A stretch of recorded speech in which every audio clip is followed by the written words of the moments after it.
누가 하나님 앞에서 진정으로 인정받는 사람이겠습니까? 같은 시대, 같은 장소, 같은 신앙 공동체 안에서 하나님을 기쁘시게 해 드릴 수도 있고 그렇지 않을 수도 있습니다. 무엇이 이런 다른 차이를 만들어 내겠습니까? 오늘 살펴볼 말씀은 이 두 부류의 사람들에 관해서 보여주고 있습니다. 한 사람은 사무엘이고 또 한 사람은 제사장 엘리의 아들들입니다. 겉으로는 별 차이가 없어 보이는데 성경은 사무엘과 엘리의 아들들을 대조적으로 비교를 하고 있습니다. 왜 그렇겠습니까? 왜 사무엘과 엘리의 아들들을 대조 비교를 하고 있겠습니까? 그것은 하나님이 기뻐하는 삶이 어떤 것인가를 우리에게 가르쳐 주기 위해서입니다. 성경은 처음부터 끝까지 한 가지 일관된 주제를 전하고 있는데 그것은 의인에게는 하나님의 복이요 악인에게는 하나님의 심판에 이른다는 일관된 메시지입니다. 오늘 이 본문 말씀은 이 사실을 우리에게 생생하게 보여주고 있습니다. 하나님이 기뻐하시는 길 과연 어떤 길일까? 나는 지금 하나님이 기뻐하는 그 길을 걸어가고 있을까? 한번 이 질문을 마음에 품고 오늘 말씀 속으로 함께 들어가 보겠습니다. 먼저 신실한 섬김과 불신실한 섬김의 차이에 관해서 살펴보겠습니다. 11절 말씀 다시 봅니다. 엘가나는 라마 자기 집으로 돌아가고 그 아이는 제사장 엘리 앞에서 여호와를 섬기니라. 엘가나와 한나는 자신들이 서원한 대로 아들 사무엘을 데리고 제사를 드리기 위해서 실로에 갔고 거기에서 사무엘을 맡기고 집으로 돌아왔습니다. 여기서 우리가 주목할 내용은 11절 끝부분에 보시면 사무엘이 여호와를 섬기니라고 기록하고 있습니다. 여기서 섬겼다는 것은 일반적인 봉사 차원의 표현하는 용어는 아닙니다. 이 단어는 성막, 또 구약시대 그 성막 성전에서 가장 높으신 지존하신 그 하나님을 섬길 때 사용되었던 히브리어 단어입니다. 사무엘은 이 당시 비록 어린 나이였지만 성경은 분명하게 하나님을 섬겼다라고 증거하고 있습니다.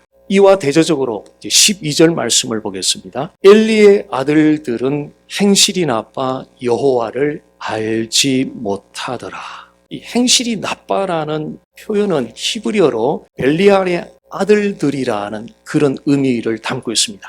벨리알의 아들들은 무가치하다, 타락했다, 사악한 자들이다 그런 뜻입니다. 좀 흥미로운 점은 한나가 제사장 엘리로부터 오해를 받을 때도 똑같은 단어가 사용되었습니다. 사무엘상 1장 16절에 보면 당신의 여정을 벨리알의 딸로 여기지 마소서. 다시 말하면 당신의 여정을 사악한 여자로 보지 말아주소서. 한나가 그렇게 표현을 했습니다. 그런데 아이러니하게도 엘리 제사장이 사악한 여자라고 오해했던 이 한나가 사실은 신실한 믿음의 여인이었다는 것입니다.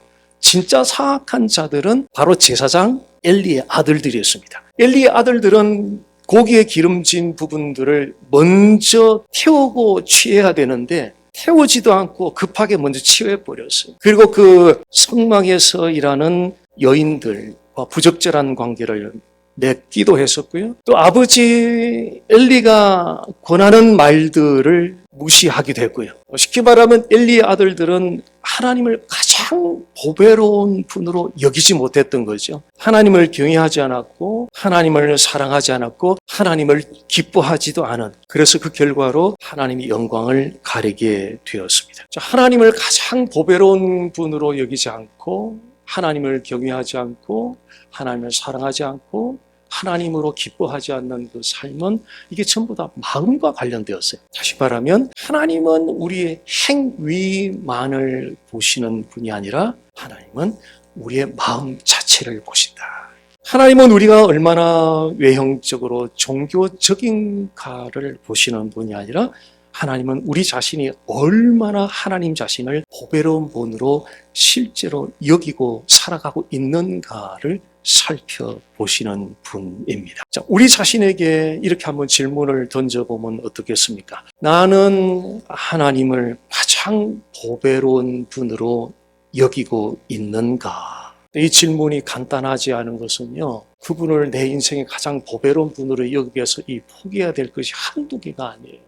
많은 눈물을 흘려야 되고요.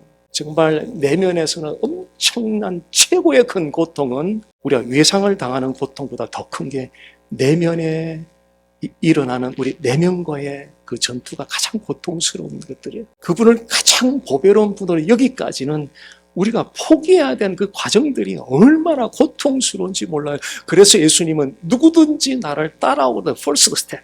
아이들이 엉애하고 그 첫 마디 내뱉는 것처럼 예수님을 따르는 자들의 첫 번째 스텝이 누구든지 나를 따라오거든 우리 자신을 부인하고 그 말씀을 예수님께서 하셨습니다. 엘리 아들들이 하나님으로부터 책망을 받았던 이유는 단순히 그들이 죄를 지었기 때문은 아니에요. 하나님을 가장 보배로운 분으로 여기는데 그들의 삶에서 실패했기 때문이다. 그래서 우리는 하나님을 가장 보배로운 분으로 여기며 실제 삶에서 한 시간 동안만이 아니라 실제 삶에서 그분을 가장 보배로운 분으로 여기며 살아가기 위해서는 반드시 성령님의 도우심이 필요합니다. 저는 이거 좀 이 관련돼서 좀 짧게 나누고 싶은데요. 제 인생에 그래도 가장 좀 컸던 순간은 저의 펜션을 포기하는 순간이었어요.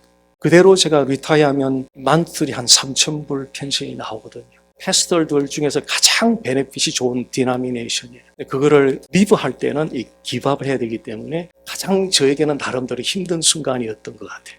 그때 하나님께서 저에게 주셨던 마음이 내 앞에서 어떻게 판단받겠느냐는 그 물음이 그 짧은 리브 사인을 하기 전에 주시는 질문 앞에 제가 무릎을 꿇었죠.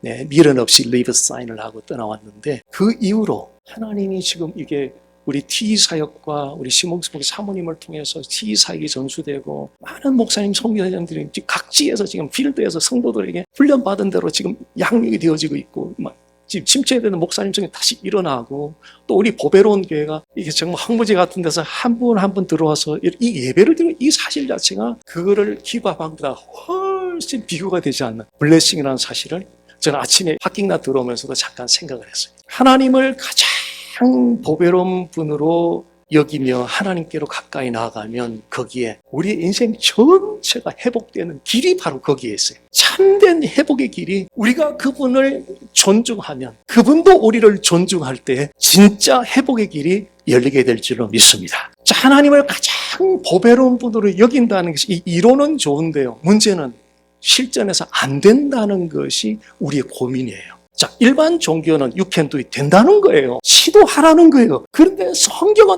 아무리 읽어봐도 복음은 아무리 읽어봐도 너 안 된다는 거예요. 복음의 첫 번째 선언이 안 된다는 거예요.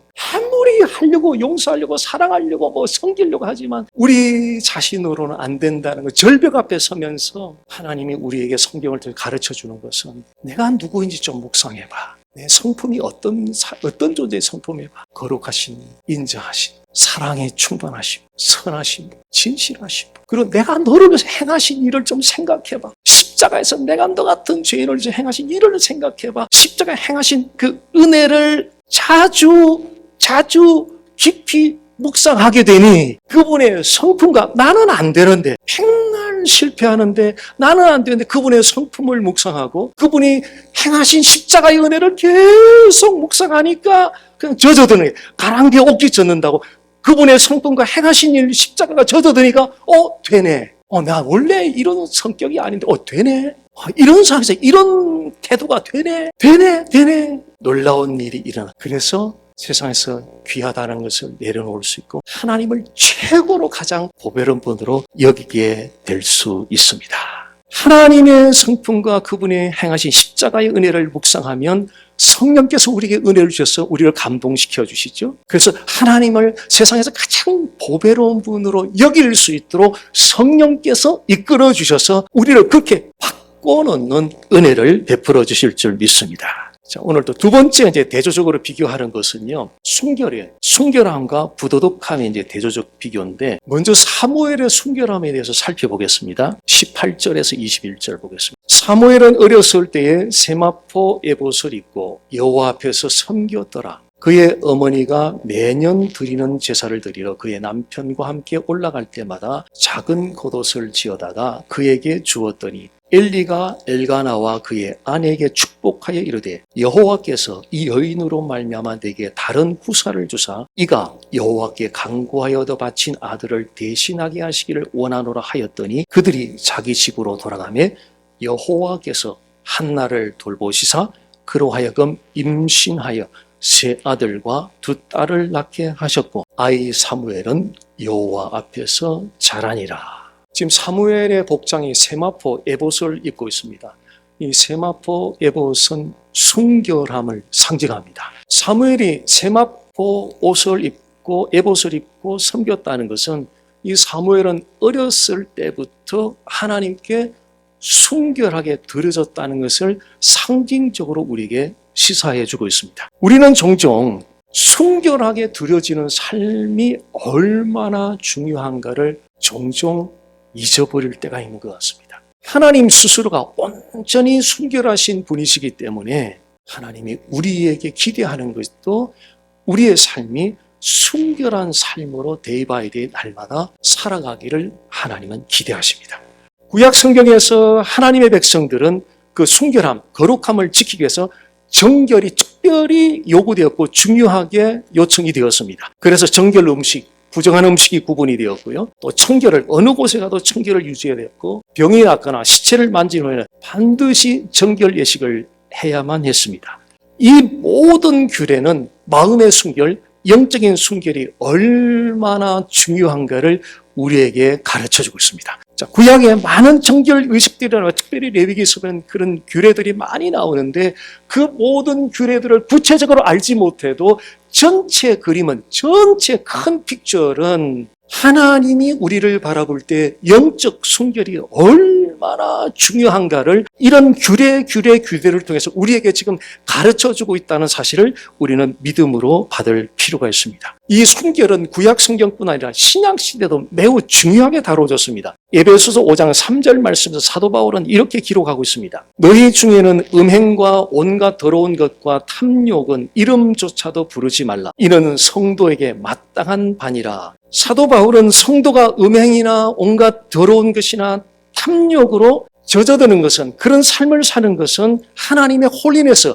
거룩함에 어긋나는 죄라는 사실을 이 말씀을 통해서 지금 지적하고 있습니다. 결국 이 말씀은 성도가 마땅히 지녀야 되는 그 삶의 순결성을 일깨워주는 그런 말씀입니다. 사도 바울뿐 아니라 예수님도 친히 직접 말씀하셨습니다. 마음이 청결한 자가 하나님을 볼 것이요, 마음이 청결한 자가 하나님을 볼 것이요. 단순히 외적인 청결을 넘어서 마음 깊은 곳까지, 내면 깊은 곳까지 깨끗한 순결한 상태의 삶을 예수님께서 요구한다는 사실을 강조하는 말씀이기도 합니다. 자, 이런 가르침을 통해서 우리는 하나님이 원하는 순결이 무엇인가를 알 수 있습니다.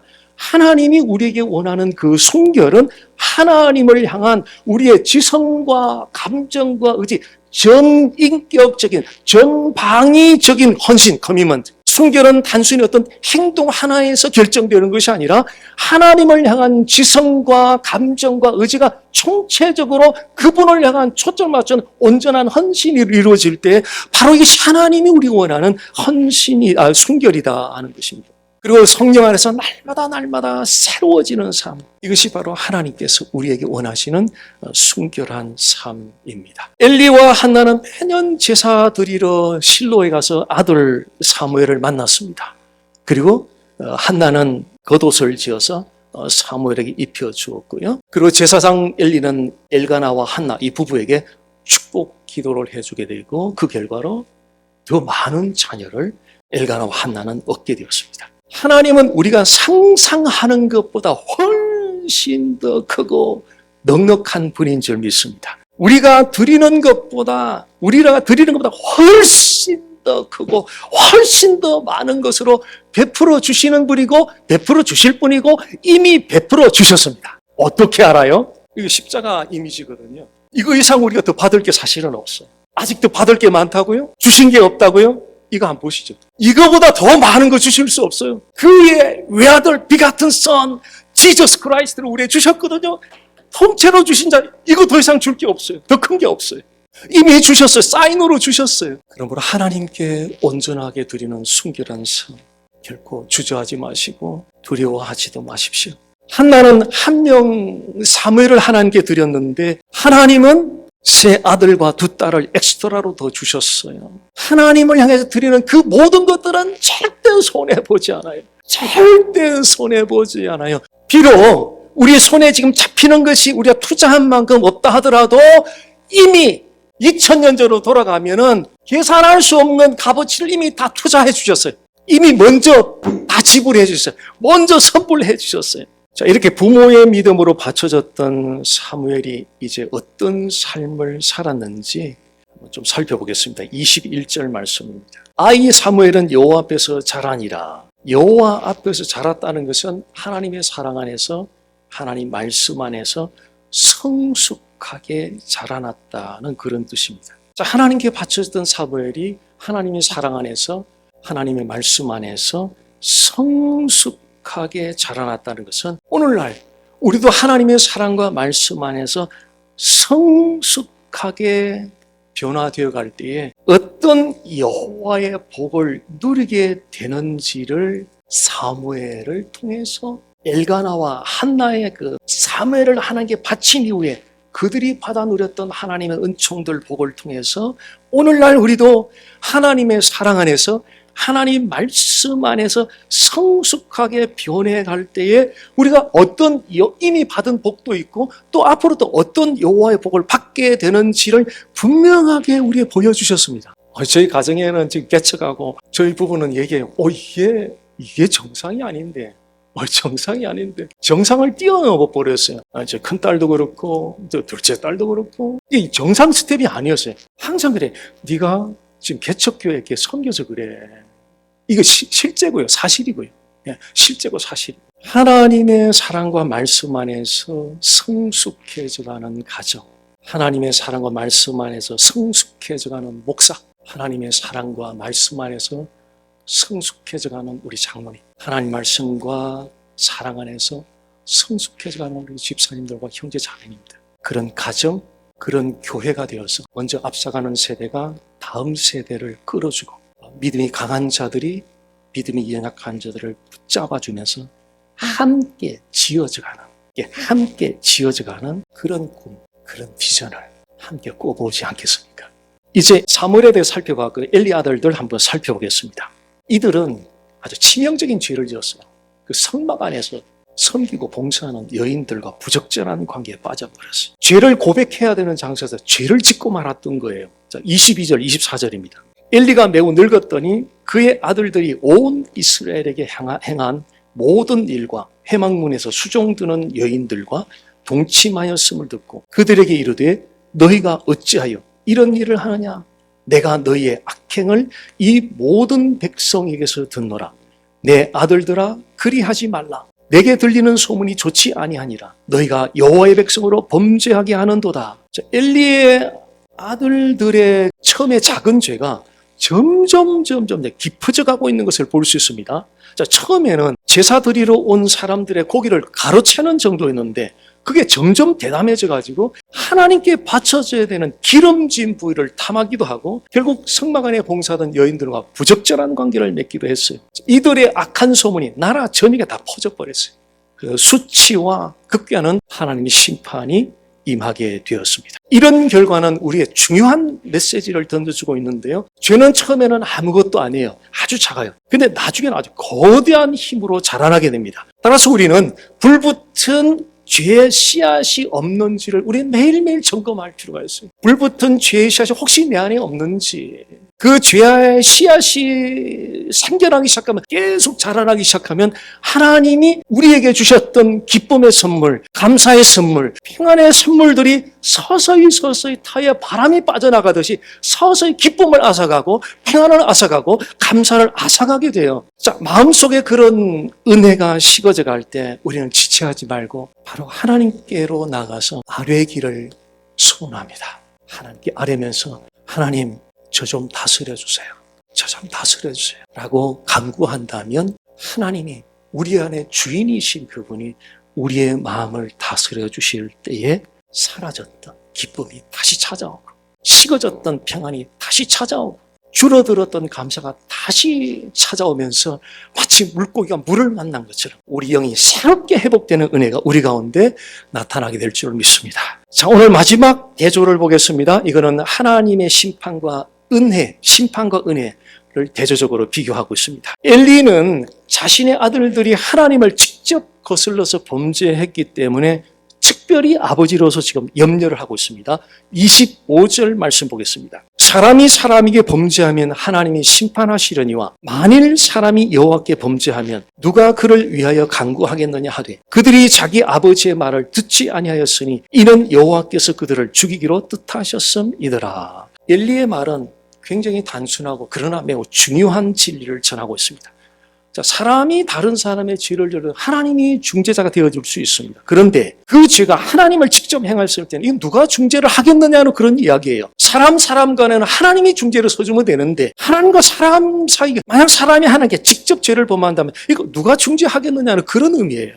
자, 이 질문은 우리에게 대단히 중요한 질문이 될 수 있습니다. 왜냐하면 사실 우리가 범하는 모든 죄는 하나님을 향한 죄에 속한 것이거든요. 자, 그렇다면 우리가 범한 그 죄를 누가 하나님과 우리 사이에 중재를 할 수 있겠느냐는 거예요. 우리가 반드시 이해해야 될 것은 사람은 절대 스스로 하나님께 나갈 수 없다는 것. 죄는 하나님과 우리 사이를 단절시켰기 때문에 죄로 인해서 우리는 하나님을 알 수도 없고 하나님께 나갈 수도 없고 하나님께 감사할 수도 없고 하나님을 영원하게 할 수도 없는 그런 사람들이 되어버렸어요.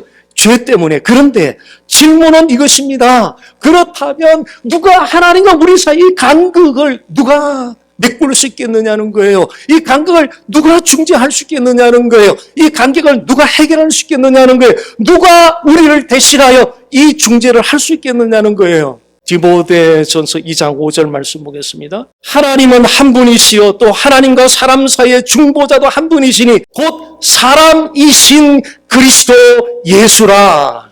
이보다 더 분명한 스테이트먼은 있을 수가 없어요. 우리의 유일한 중보자는 오직 한 분 그리스도 예수시라. 우리의 중보는 종교도 아니고요, 선행도 아니고요, 철학도 아니고요, 오직 예수 그리스도. 왜요? 그분은 참 하나님이시고 그분은 참 사람이시기 때문에 그렇습니다. 야곱이 파란 들판에서 잠을 자다 꿈을 꿨는데 꿈속에 사닥다리를 봤어요. 근데 그 사닥다리가 하늘 끝에서 땅에까지 닿았어요. 천사들이 그 사닥다리 위를 오르락 내려가는데 이 환상은 단순한 환상이 아니었어요. 이 환상은 예수 그리스도를 예표하는 환상이었어요. 예수께서 요한복음 1장 15절에서 이렇게 말씀합니다. 하늘이 열리고 하나님의 천사들이 인자 위에 오르락 내려가 하는 것을 보리라. 예수 그리스도는 야곱이 꿈에서 봤던 그 사닥다리 하늘 끝과 땅까지 연결되어 있는, 그렇죠? 땅에서 하늘에 올라갈 수가 없는 거죠. 반드시 사닥다리가 있어야 되는 거예요. 그 사닥다리를 야곱이 꿈에서 본 거예요. 그런데 예수님이 그것이 무엇인지 해석을 직접 하셨네요.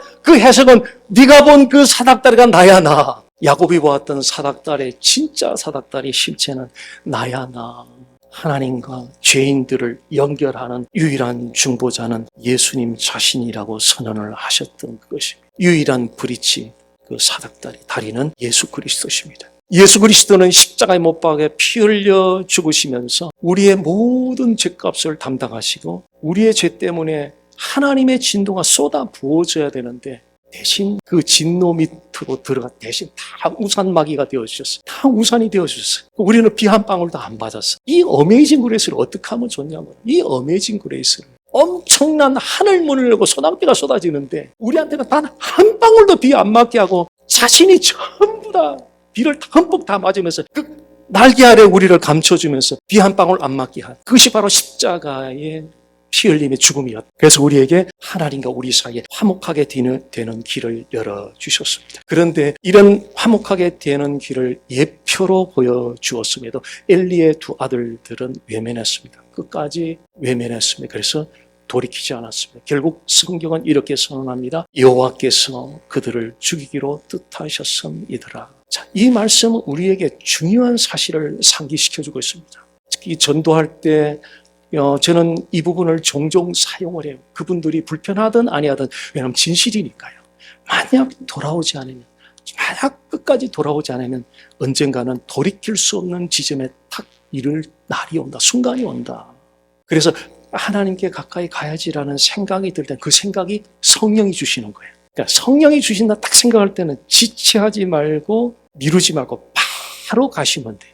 유일한 중보자이신 예수 그리스도를 의지해서 나아가십시오. 그러면 하나님은 24시간 기다리고 있는 거죠. 두 팔 벌리고 흙이 묻었던 어떤 모습이든 노매를 어떤 모습이든 또 오기만 하면 받아들일 안아줄 준비를 우리 주님이 하고 계신 줄 믿습니다. 자, 이제 엘리의 아들들 대조해서 사무엘에 임한 하나님 은혜를 마지막으로 이제 살펴보게 되겠습니다. 26절입니다. 아이 사무엘이 점점 자라며 여호와와 사람들의 은총을 더욱 받더라. 자, 이 장면은 사무엘이 믿음 안에서 얼마나 잘 성장했는가를 보여주고 있습니다. 누가복음에는 예수님에 관해서도 비슷한 말씀이 기록되어 있습니다. 아이가 자라며 강하여지고 지혜가 충만하며 하나님의 은혜가 그의 위에 있더라.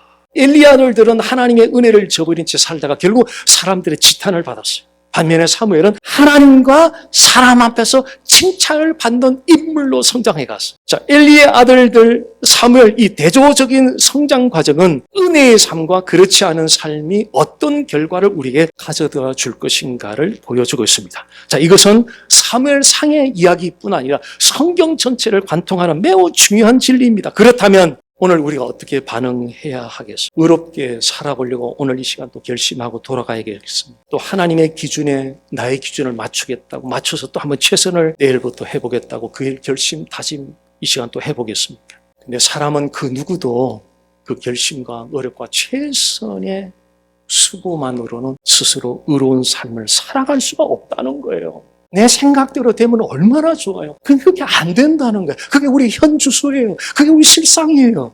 그런데 예수님을 믿을 때 일어났던 두 가지 일이 있습니다.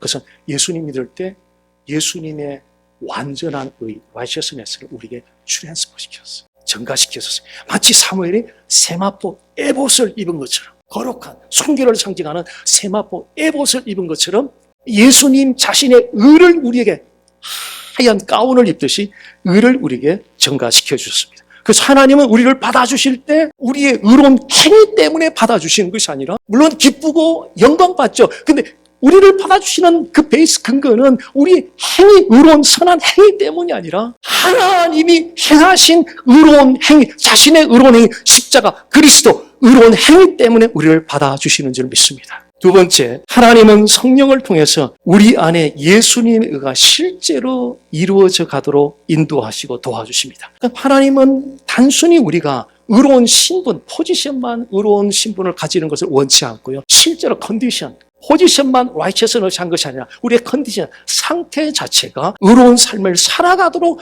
우리 안에 드웰링하고 있는 홀리 스피릿이 그 일을 매일 하고 계신다는 거죠. 자, 그 과정에서 우리는 반복적으로 실패할 수밖에 없는 우리 부족함과 연약함을 매일매일 우리는 마주하고 있습니다. 그래서 주저앉을 때가 많아요. 그런데도 주저앉지 마십시오. 다시 일으키시고 새 힘을 주시는 참 사닥다리, 하늘 끝과 땅, 이걸 연결하는 참 실체로 오신 바로 예수 그리스도를 전심으로 주저앉고 싶을 때 전심으로 그분을 사력을 다해서 붙들고 찾으십시오. 그러면 그분이 주시는 은혜로 다시 일어나서 그분 안에서 자라며 그분 은혜로 우리의 모든 변화된 삶이 완성될 것입니다.